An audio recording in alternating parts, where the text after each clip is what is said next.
Greene Street Joinery and the American Craftsman podcast are proud to partner with Montana Brand Tools. Montana Brand Tools are manufactured by Rocky Mountain Twist in Montana, USA. With numerous patents dating back to the invention of the hex shank system by our founders, we strive to produce accessories that add precision, flexibility, and efficiency to your toolkit. In addition to woodworking tools, we produce many high-quality cutting tools that are used by the aerospace, medical, automotive, and industrial markets. Our end product has a fit and finish that is beyond comparison. Montana Brand Tools are guaranteed for life to be free of defects in material and workmanship because we build these tools with pride and determination. For 10% off your order, visit montanabrandtools.com and use the coupon code American Craftsman. Well, here we are, episode 4 of season 2.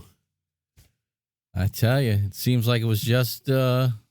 It seems like it was just 5 minutes ago we recorded episode 3. Some new format we got. Yeah. Man. Whose idea was this? I don't know. We're going to have a meeting. They're going to be put on administrative leave. Paid. Paid. We're going to have to bring this up at the Monday morning meeting. Yeah, man. What a marathon. We're going to shoot 4 Patreon shows after this. Yeah. If you're interested in, a little extra content there, go check out the Patreon. I don't know what we're going to talk about then. Yeah, you get some live stream action going every quarter. You get a weekly bonus episode where we're going to be covering other subject matter. We might touch on this stuff a little bit, but we're going to use that as our outlet for all of our musings and complaints and disgruntlements. Going to be giving you all kinds of tips and tricks and all that good stuff. Yeah, like planting your corn early. Yeah. Yeah, watch out for witchcraft. Don't mess. You're going to get all this info. We got a new camera angle. All these how thick is the packet today? 20 pages? Yeah, maybe at least. So you get 20 pages of study guides for each of these 12 periods. You got to be some kind of furniture nerd to be reading this. Yeah. I mean, we learned a lot. We did learn an awful lot. So, and this was just the first episode, mm-hmm. the first series, call it. Yeah. The first furniture. It's like grouping. a unit. Yeah, like the early American unit. Yeah, I mean, we enjoyed it because I guess we are furniture nerds. Yeah. What can you say? Yeah, guilty. It's like anything, when you're talking about minutia like this. Mm-hmm. Like when I used to hang out like the motorcycle club and things, you're just talking about gear ratios and a curve in a particular road or something that nobody would have the slightest interest in. Yeah. That's why we find ourselves getting caught in conversations like in the shop if somebody comes by and you start to talk. I mean, we talked to this woman yesterday for I don't even know, half hour without taking a breath. I mean, she's like, I gotta go. She's like, the grandkids gotta go to soccer. Yeah. I'm like, yeah. Okay.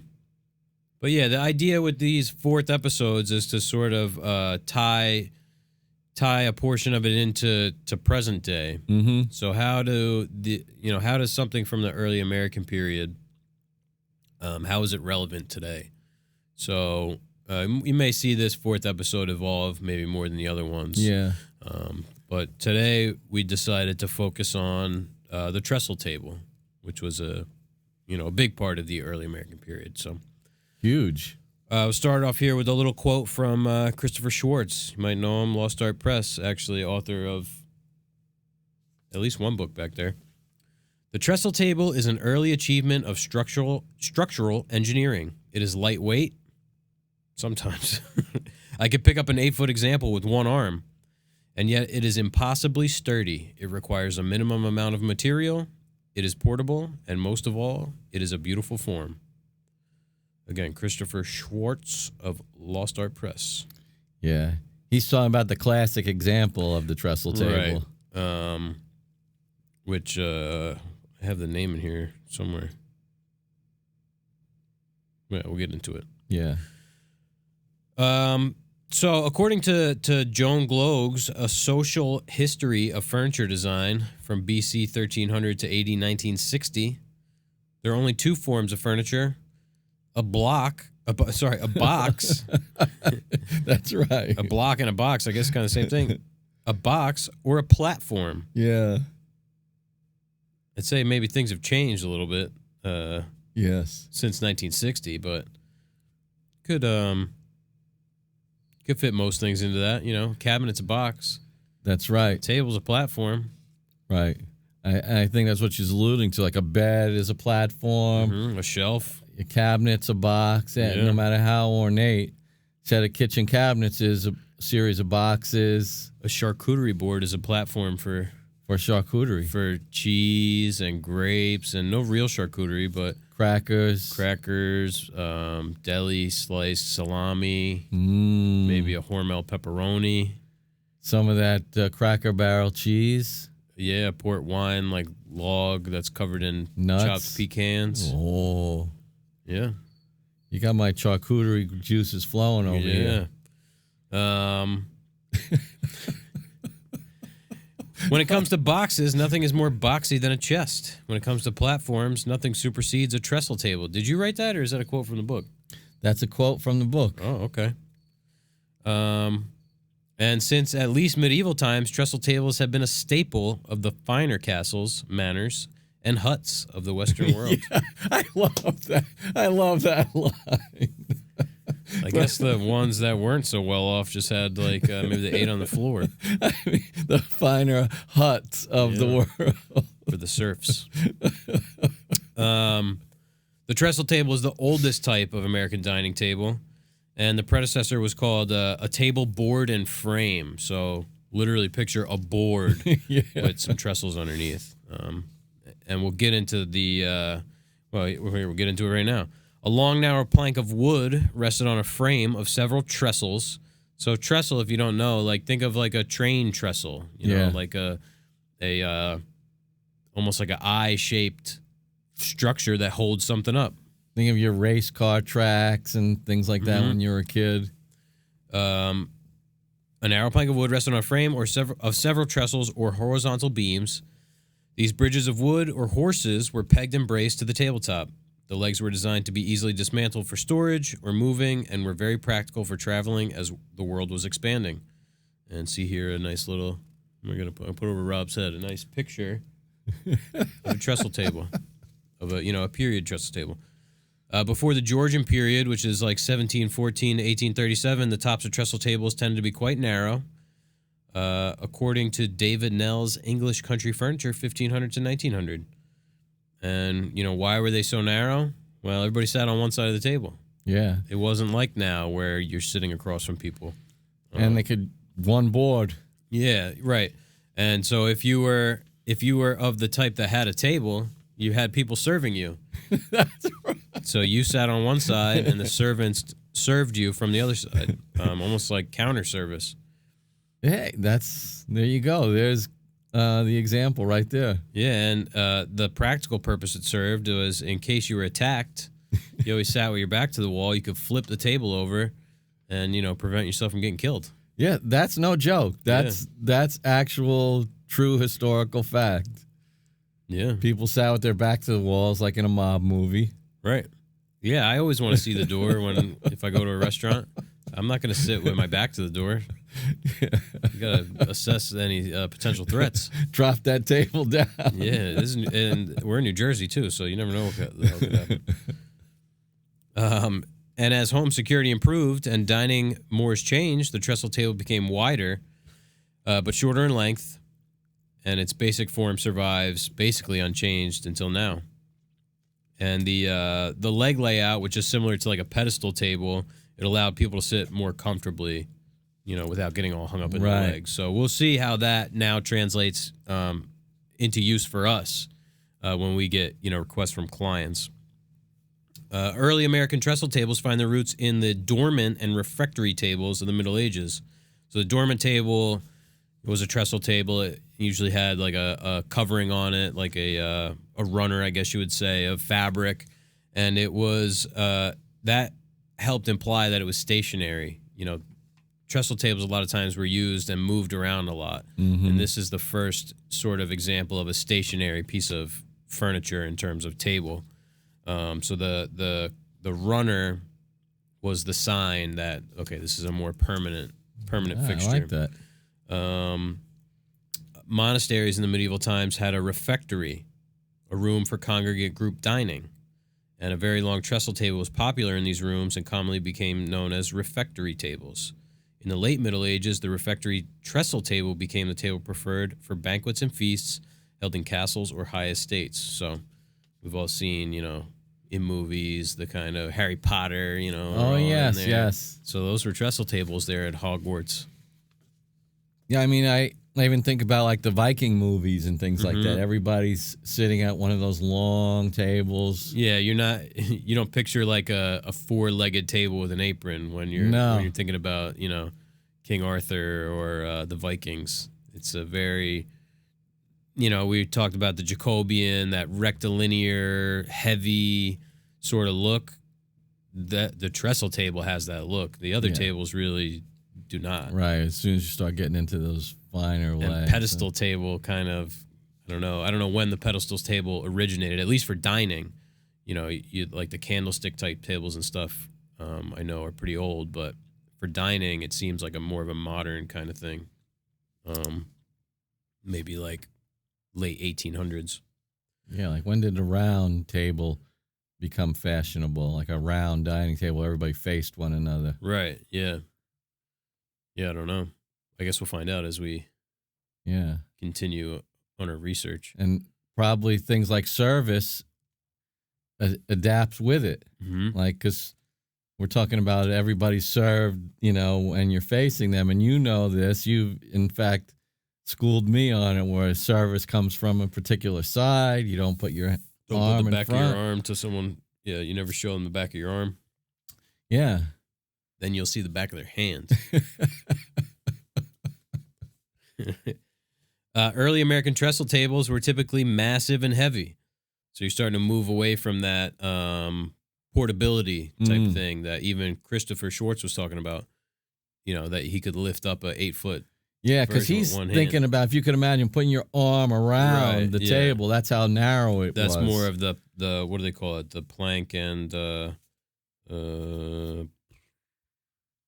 board and frame, where it's like a piece of 1x10 with some trestles underneath of it. A couple of sawhorses. Yeah, more like what we would call like almost like a buffet. Yes. Yes. So they primarily used oak and pine. We see that same thing as the chest. Pine was a very common top material, I guess, because it's lightweight, maybe easier to flatten a big piece of pine than it is to do a piece of oak. So the trestles typically made of oak, and the top was made of pine. The designs followed those found in England, but they continued to adapt here, as we saw. At the very beginning, they're basically copies of English designs, and then kind of changed as the decades went on here in the New World. So the American tables were moving more towards the simple rectilinear legs, whereas the English had some more shape and the carvings and stuff. Yeah, the carvings were big there. So the carving, there was a lot of carving going on here, but they were flat carvings like you see on the Hartford chest, where, the surface still remains flat, but everything is carved in, kind of like more like engraving into wood, like you would see on like a watch or something like that. Where you're not making them so 3D, you're more taking out the negative space and leaving a flat emboss. Flowers and lunettes were common, like we said in the Hartford chest, tulips, sunflowers, stuff like that. But they weren't as ornate as what was going on in England. And a lot of them, they use keyed tenons. So you have, I have an example here that I actually drew, which I guess we'll get into once we start talking about how we use the trestle design.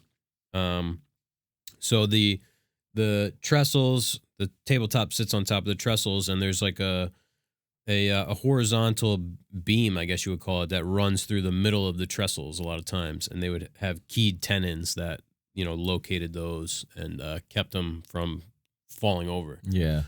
Keeps everything nice and upright. So nowadays, like a lot of the tables that we get are oh no, I do have more here. I had this big link. This is another. I'm gonna have you see a picture of a keyed tenon over here. Oh, nice. You hold it up. I'm holding up the books. Not working. And a lot of times they were paired with spindleback chairs, which I think very similar to the cane chairs that we talked about in episode 1, where they have these turned uprights with these turned horizontals and stuff. And the trestle table is still a very popular design and oftentimes the most functional design for larger tables. So that's where we come into present day. Like all the tables that we get asked to price are typically really big tables. Yeah, I like a trestle table. Yeah, if you're most of the time with custom work, excuse me, you're getting something custom because you can't find what you want or need commercially. At least in our experience, that's where a lot of our business comes from. Can't find what you need, so you have to go to somebody custom. You can't really find a lot of tables that are like 14 feet long, 16 feet long, even 10 feet. Yeah. So, we get approached often, we need a table that's going to seat 18 people. We want it to balance on the edge of a knife. Yeah. So imagine trying to design a table that can seat 18 people with legs and an apron. Yeah. There's going to be a leg every 6 feet. Yeah, and it gets in everybody's way. Yeah, and it just looks dopey. Yeah. Completely dopey. So what I'll do here is I have Fusion up on my computer, and can you see it at all? Oh, yeah. Let me see, get this mic closer to my face. I have Fusion up here. I'm just going to turn this without... Okay. 1, 2. Here's my mouse. So there he is. Here I drew a trestle table, and I didn't paint over the design a whole lot, so it's not the sexiest table. It's classic, but it is a trestle table. Now I'll overlay the image here of the table, the video, onto the screen. So this table is 192 inches long. How much is that in feet? That's pretty big. That's like 16 feet. Yeah, I think that is 16, right? I don't know. 12 is 144. Plus another 48. 96 times 2. Yeah. Is 198 or 180. 188. I think it's 192 for 16 feet. Yeah, it sounds right. Yeah. Well, let's see here. I have breadboards.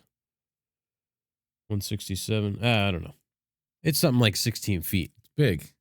It's 50 inches across, and it's still. Yeah, it still looks long, right?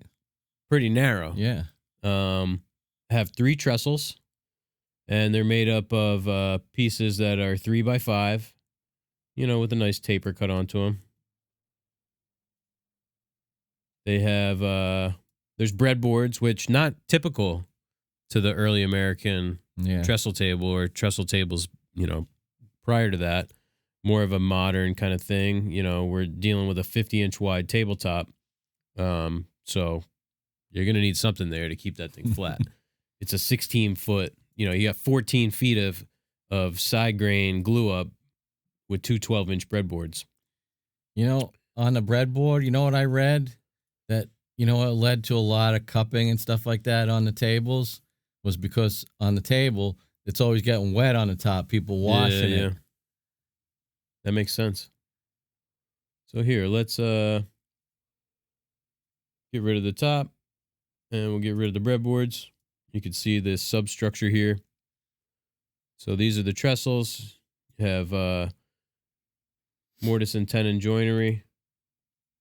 Let's see, we'll go over here to the center.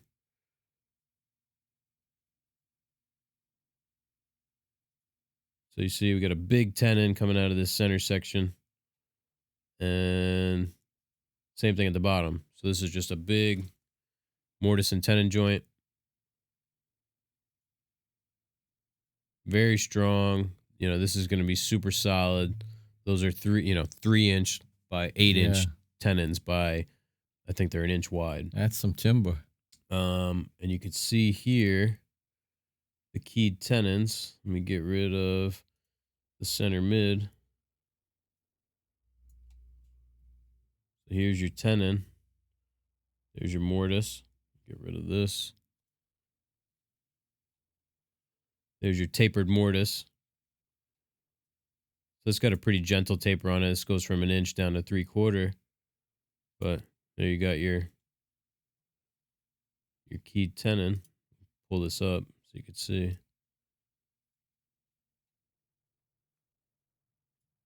So you could put your stand your trestles up, run that beam through, put these keyed tenons on either side. It's going to lock everything together. Yeah. But it's still able to be taken apart. Yeah, aside from the top, everything's pretty light, you know, as an individual piece. Right. And, you know, we're going with a non-typical size here. You know, this is a lot bigger than, this might be something that you found in a medieval banquet kind of deal. Something big like this. But definitely banquet hall size. I think even then they probably had multiple smaller tables that they sort of butted up into one another. Oh, yeah, because the top's going to be limited by the size of the board that they can harvest. Right, yeah, they weren't doing a lot of joining of the boards. You know, we just don't get as big timber today. And, you know, I got a question. Where does the river table come in this? That was I better bite my tongue. Was that the Viking? I was going to say something extra snarky. I mean, the trestle table's all good, well and good, but what about the river table? That was those Catholics that were persecuting the Puritans. They invented that. The river table? Yeah. You know, like we're going down to the river. Mm-hmm. I don't think that's a Catholic song. That's Baptist. Yeah. That's the Reverend Al Green. Yeah. The trestle table's probably if somebody asked me to design a dining room table, that's my favorite. That's my signal for we got to stretch it. All right. Well, let's talk about the evolution of epoxy and its effect on the dining room table. Well, it all started with the dinosaurs, and then they died. Then we turned their bodies into epoxy. I mean, that's a design that has been around for 700 years and is still as pertinent, you know, maybe for a couple of different reasons, but can you think, it's hard to think of anything else that's that intact over that amount of time.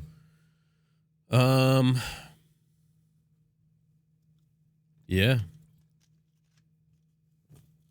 It's definitely, I'd say, one of the oldest, you know, maintained sort of aesthetics is something like that, the trestle table. Because you could see it in a home today. Oh, yeah. And there's lots of different trestle designs, not just, you know, the kind that I drew. Even like you built the trestle table with the angled, you know, so you can spin it all kinds of ways. Yeah, sure. What was I going to say? I totally lost my train of thought. But the luxury to work with those size beams and boards and everything, that's pretty cool. I mean, I love the thought of that. Like those center sections that you drew where it's like a big hunk with a tenon on top. That kind of, you know, thrills me in a way. Oh, yeah. Yeah, to make, you know, you make these sub-assemblies and, you know, that, I'd love to build something like that. That's why, I like the Nakashima stuff because a lot of his stuff has that trestle design to it where it's a foot and a vertical portion and a horizontal with joinery, and he sort of took that aesthetic and made it lighter and more organic sort of looking, where it's very, again, the rectilinear look and that heavy, it's not an organic kind of look when you're talking about like a medieval to early American kind of trestle look. More, I don't know, looks more industrial is not the right word, but yeah, what's funny also in the old examples, there's no live edge. Like where did that become a fashionable thing? Like it doesn't. With like George Nakashima was a big part of that. Yeah. I don't know who his. I know he didn't. There's no way he invented it, unless maybe he did. But he really brought that into the modern home. Yeah.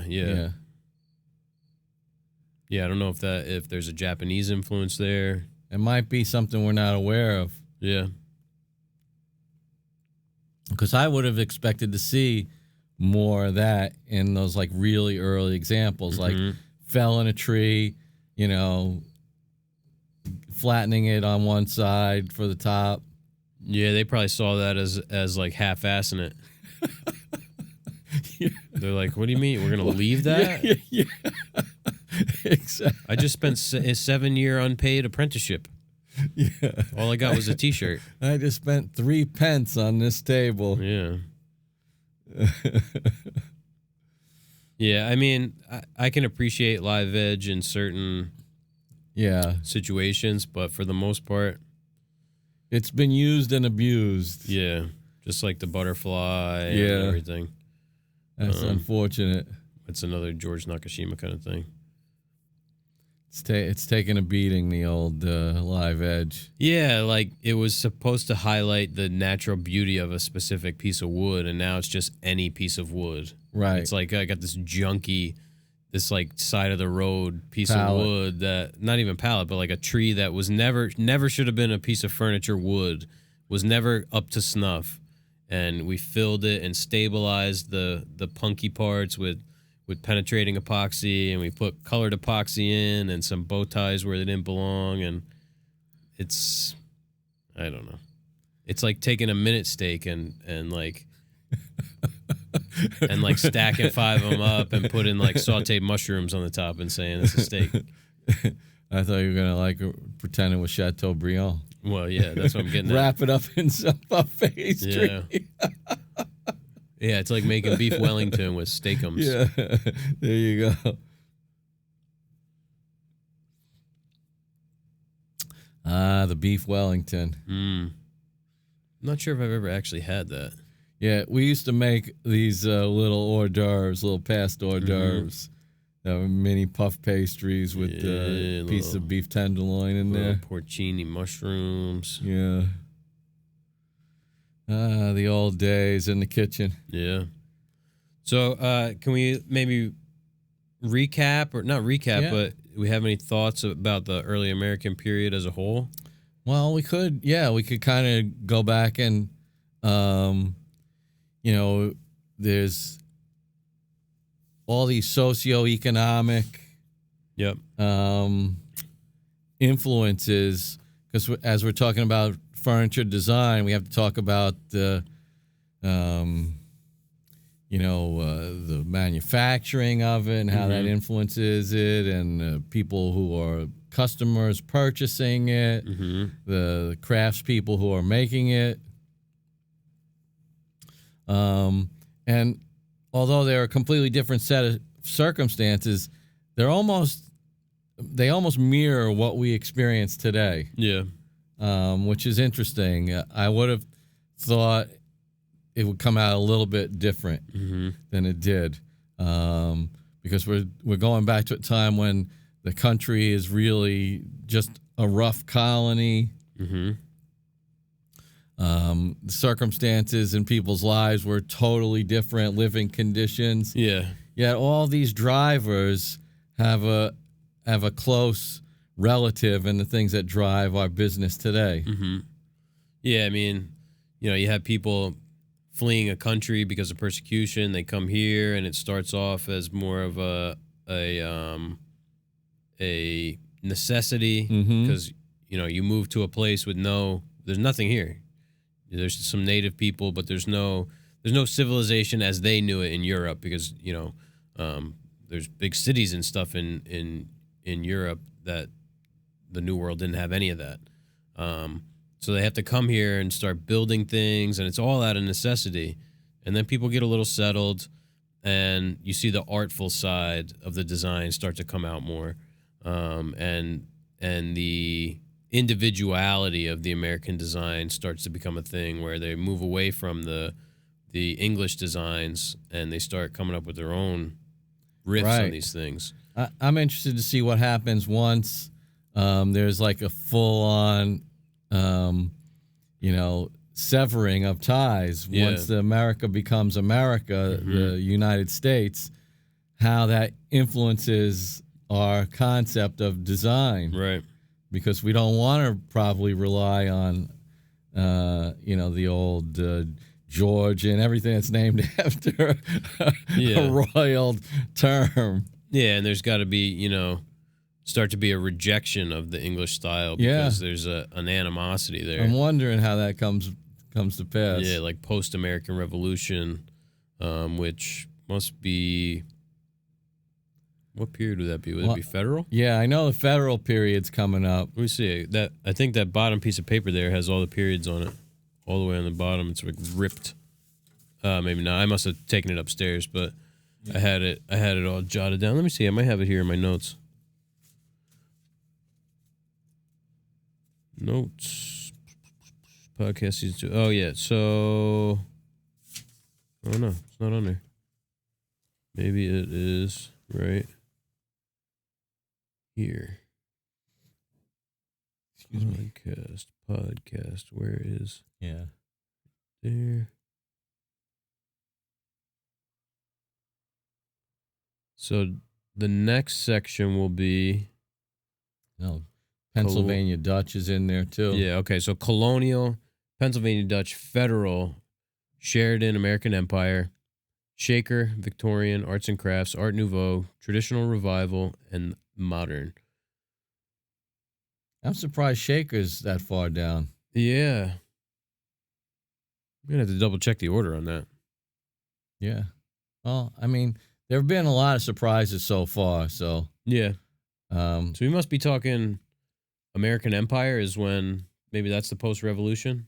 No, I'm guessing federal? That's like 1800s. Let's see. Sheridan. Furniture. History. So that's early 1800s Sheridan. Okay. So I'm sure the federal probably 1790 to 1820. So federal probably spanned pre-revolution and post-revolution. Yeah. Because that's only 20, Sheridan was only 10 years after the end of the revolution. That's cool. Yeah. That's when you start getting into the more, looks like your Philadelphia high boy kind of stuff. I mean, look at this. Wow. Yeah. I mean, that's some opulent stuff. Really? Yeah, that's for the upper crust. Bird's eye maple. But we don't want to ruin anything for you guys. We won't talk about this Sheridan anymore. Yeah. Yeah, I mean, interesting. I think this has got to be the most mundane out of them all. I mean, I think it's going to only get more interesting as we go, as things get more, I don't know, like as things ramp up, because you can see by the end of the early American period, like furniture making is becoming an actual thing. That's what I was going to say. It's becoming an industry,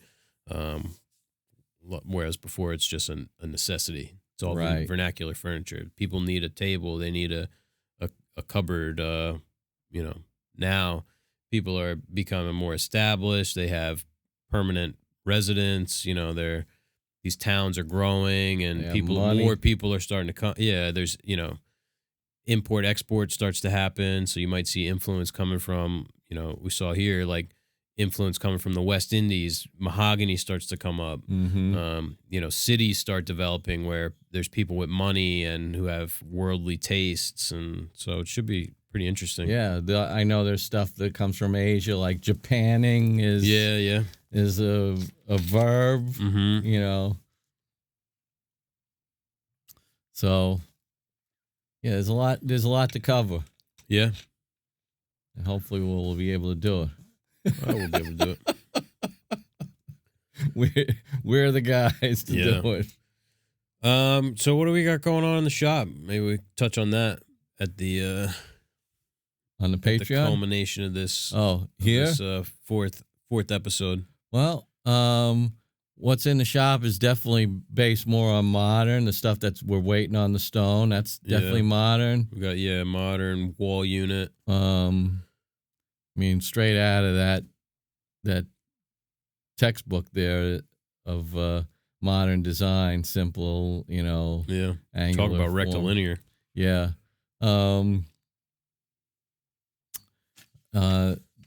Got some work coming up for the church. We'll be doing a little extension of the altar rail. So a little rework on that. They love the altar rail, but they want more room. They want more of it. Yeah. I think we tried to talk them into that originally. Yes. Well, they worry about it going too far into the congregation. Yeah, I think they were a little afraid of the response they might get. Yes. And now that people love it, so we're gonna push it out a foot. Yeah. So did a bunch of work recently. Some more wacky kind of stuff. At least one part of it's wacky. A modern, another whole wall system, fireplace, bench kind of deal with maybe some paneling and shelves and more modern. A lot of this stuff that's coming from this particular design group is sort of like it's a trimmed down modern. It's modern in basic form, but it's not. It doesn't have the same kind of like flair almost that. Yeah.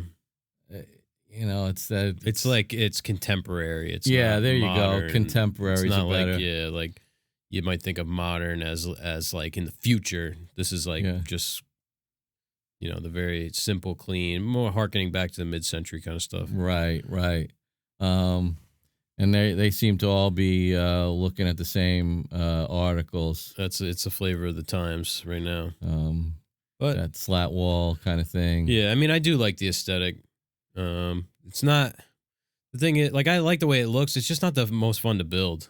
No, it's pretty. There are not a lot of accessories there. Yeah, it's just kind of like. But you know what I say? Thank God it's not white painted shaker. Well, yeah, we wouldn't even be bidding it. Remember that period? Oh God! Well, it's still a thing. We just don't get those calls, thankfully. Oh, but it was like everything was. Yeah. Oh man, we scared all those people off.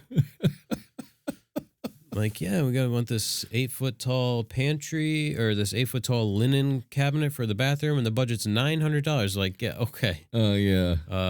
It's going to cost us that to deliver it and put it in. I know. And that's if we're doing you a solid. Yeah, that's getting the friends price. Yeah, and we ain't friends. No, not even close. No, not at all. Yeah. But yeah, hopefully we get something real weird soon. Did just get an email about, I won't say what it is because I'd probably jinx myself. Something very intriguing. So intriguing's good. We love to get something that's challenging.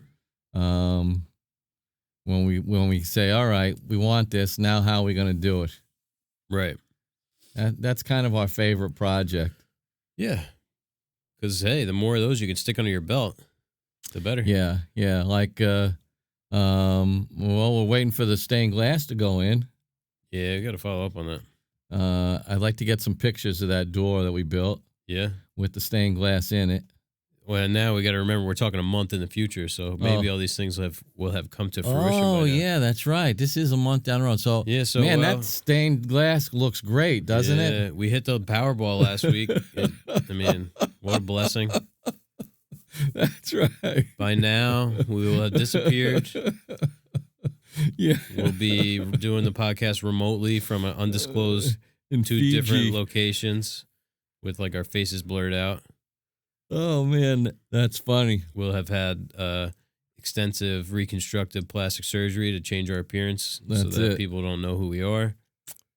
We'll have, by the time, when we record our next episode, we'll have been to Maker's Camp.